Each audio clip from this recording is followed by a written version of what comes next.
Welcome to a Foxy Tech Tips tutorial on enabling and disabling screensavers on your Galaxy tablet. If you find this tutorial helpful, please consider subscribing to my channel and liking the video.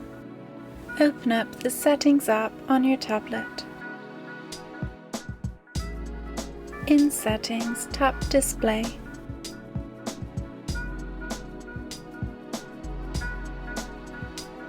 Scroll down the right side Display Settings menu and tap on Screensaver.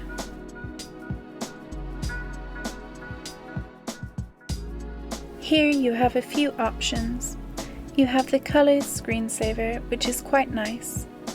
You also have Photo Frame and Photo Table.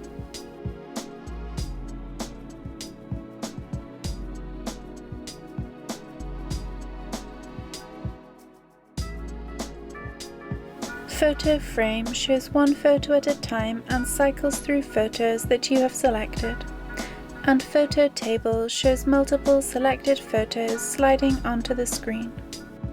If you select one of these screensavers, you need to tap on the Settings cog to the right of it, and go and select Photos to show on the screensaver.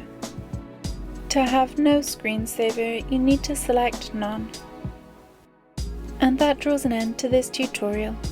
Please like the video if you found it helpful and subscribe to Foxy Tech Tips for more Galaxy Tab tips and tricks.